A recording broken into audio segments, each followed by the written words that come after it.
It's everyone's friend, it's Tyler. He's your only black friend, so he's your best black friend. I wouldn't trade him for another black friend, because black friends are rare, as you should be aware. He smiles like Richard Pryor, so just sit and stare. It's everyone's friend, it's Tyler. It's everyone's friend, it's Tyler. Good afternoon, everybody. I'm Isaac Yepes with the UTEP College Republicans, and we are here today with Tyler Preston 20, everybody's black friend, their best black friend, because, well, you only have one probably. Of course. How are you, man? I'm fantastic. How are you? I'm doing great. So we were just talking about the Democrats kind of losing their minds, but I saw on your Twitter handle that you're a liberal. So does that not necessarily make you a Democrat, or? No. Like when I say that basically when I say that I'm a liberal, that means I'm left-leaning. Like I believe in the principles of free speech, and I think that the social justice warriors that go on college campuses are just against that kind of principle. I believe people should say whatever they want to say as long as it's not incite violence. I also believe in stuff like, freedom of religion. I think people should practice whatever faith they want to practice. And I also believe that the government should not, force itself into private lives. Like, for example, I don't think the government should tell people what to put in their body or what to own. And I think that a lot of the stuff, I think social change could be a good thing. And so that's why I think that stuff like women's rights and also the civil rights movement, that kind of stuff, help push society forward. So when I say that I'm a liberal, that means I believe in liberal principles and that I lean left. I don't associate with the Democrats at all. Oh crap. Go for it. But basically, I think the Democrats, they have been really corrupt. Like, as of lately, you saw the stuff with, Clinton, how all the leak emails just happened. And so there's just definitely some sort of level of corruption. Also, not to mention the fact that the Democrats had help with the KKK in the past. So I'm kind of like, okay, I don't want to support this kind of party because of that past. Yeah, and what's weird is anything that's bad in history usually gets thrown on the right wing. But lately, there's been a lot of stuff coming out about the KKK because I think social media is capturing more people talking about it. Right. Like, basically, they're trying to get as many, Nazi images and pictures as much as possible. Like, there was, Sarah Silverman, who thought a fucking construction sign. It was it was the Nazi symbol, and I'm like, oh my god, are you stupid? Like, you cannot be serious. Like, that's a freaking construction sign. And so everybody started to see everything as Nazi symbols. Like, if you disagree with a social justice warrior, you're a Nazi, you're a fascist, and whatever. Like, I cannot believe that they're trying to trivialize the word Nazi to mean anybody that's disagree with you. Yeah, the other day, actually, I saw this fitness thing, and their little logo was this silhouette running sideways. Right. And it kind of looked like a swastika, and I was like, this out, hey, their own gyms now. And just to see if I could get a rise out of her, but I don't think she would notice me. Of course, man. But it's just I think people are just so paranoid right now because they look at Trump and they think that he's actually intimidating, when I don't think he's as intimidating like they're trying to make him out to be. Like, the whole entire Hitler and also comparison to Trump, that is just stupid. Like, he is nowhere near Adolf Hitler at all. I mean, I guess he could be a authoritarian at times. More recently, he started to talk about weed in his speech and how he might want to crack down on marijuana. I mean, he's a little bit authoritarian, but he's not like Adolf Hitler. That's not any kind of comparison. He doesn't have any kind of Mein Kampf. He doesn't have any plans to eliminate the Jews. And matter of fact, he actually speak out against anti-Semitism. So where is this comparison of Trump being Adolf Hitler come from? Yeah. What I find really weird is that the left is very sensitive to racial issues, even if they're not there. And one of the things that they've kind of thrown under the bus is Jewish people. because anybody who says like, hey, maybe Palestine's kind of guilty in this whole thing with Israel too, they're like, you're a Zionist pig, and it's like, whoa. It's very strange because I think like if you compare like Israel to Palestine, I think that obviously you want to support Israel over Palestine because basically like it does not have as much problems because like Palestine is run by a large population of radical Muslims compared to like a country like Israel, which actually has democracy there.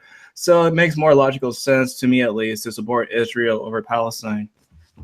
Yeah, it just doesn't make any sense that a lot of the radical left groups want to support Palestine over Israel, if you were to ask me. Yeah, and especially since they're so interventionist most of the time, it's like, wait, well, wouldn't Israel be a natural ally? Because they could actually give us a foothold there. I mean, I believe in isolationism, but just looking at the consistency of their worldview, I'm like, this doesn't make sense. These guys should be like your best friends, I think. I mean, it kind of makes sense in a way that they're against Jews. And the reason why I say that is because like there are some black supremacist group that actually, hate Jews because they're Jews. Like groups like the New Black Panthers that actually say, we hate Jews, we're the original Jews, or like other kind of groups. I forgot the name of it. Like, is it the something of Israelite? Yeah, the Israelites, yes. Guys, have you watched their videos? Oh, yeah, it's like, hey, what's up, dog? Get out, or something. Yeah, that's America. You're like, whoa, fuck. And a little kid like walking around with his ice cream. He's like, who are they? Like, fuck you, white slave. And it's like, oh, damn. I gotta hand it to him though. Like, they're very charismatic.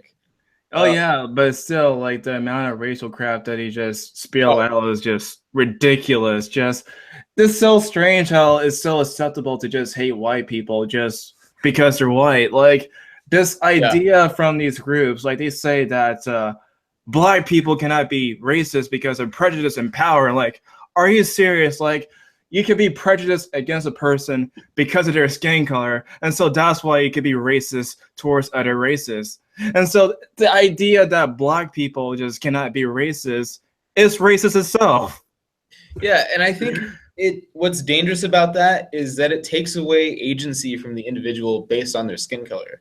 It says, oh, well, you don't have the capability of actually believing in this kind of ideology or something because, well, you're too dark and, therefore you're unable to do certain things. And it's just, it seems counterintuitive to say we need to be more equal, but they're definitely not equal.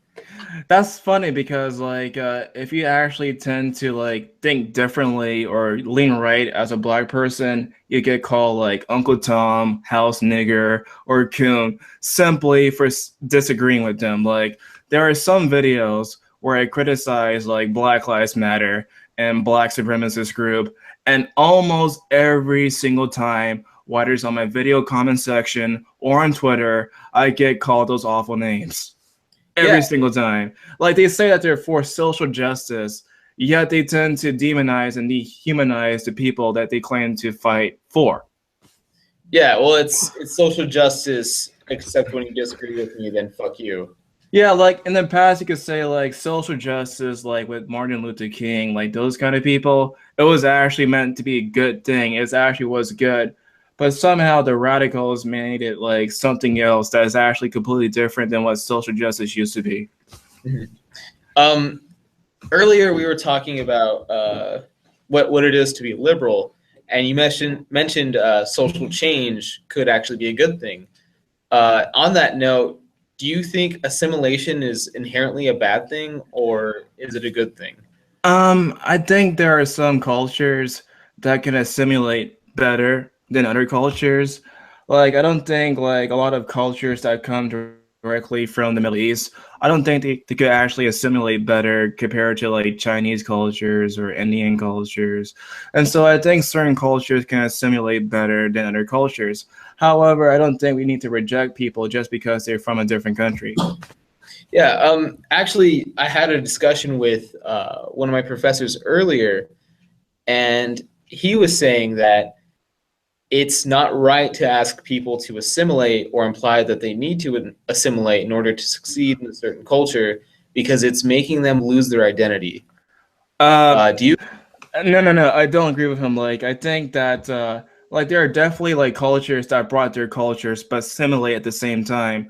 Like with the Italians, they brought over like their food, like the pizza and the spaghetti. Like the Chinese also brought their culture and brought the Chinese food and also become law-abiding citizens. So it's possible to bring some culture into another country while also assimilating at the same time. What do you think of cultural Marxism, by the way? I think like the whole idea of cultural Marxism, it might have some merit because like before like the whole entire gender studies stuff, like it was not as crazy, I guess, as it is now. Like it started, I think, back in the 1930s, 1940s by the Frankfurt School, if I'm correct, and then later on they started to import that kind of ideas within like gender studies classes and African American studies and intersectionality. So I think that there's definitely some sort of merit for cultural Marxism. Do you think it harms a nation at all to start diversify the culture, or what's your take on having these intersectional feminist studies, these I guess African American culture? Yeah, my personal opinion is that if they want to have such classes, they should advertise it as feminist studies. Like if they really want to have that kind of class, I mean, I would prefer it not to be there at all because I think they're kind of misinforming people with misinformation. But if they have to have that kind of class, just call it feminist studies. Do you think there's an argument for intersectionality though? No, I don't. I don't believe so. Like, you cannot really connect feminism with race because feminism is about, at least what it originally used to be, about women's rights, whereas intersectionality is completely different. Like, race is actually irrelevant in regards to the course of discussion for feminism. Something I've noticed is that we are definitely a multiracial society, but I don't necessarily believe that we're a multicultural society. As much as it's being pushed on us, because there's still a definite American culture. What are your thoughts on that? I think that we're actually like a multiracial society because we have white people, we have black people, Hispanics, Asians, Pacific Islanders, and I think that our culture is like a combination of different cultures, but some things remain the same, which is our principles. Yeah, and I love the name that they just give all of us now. It's just people of color. Yeah, like the whole entire idea or like the term of people of color, it's almost like colored people like they used in the past to me. Because I don't see any difference between the two terms. I honestly think we should just go back to calling ourselves coloreds and just see Sure.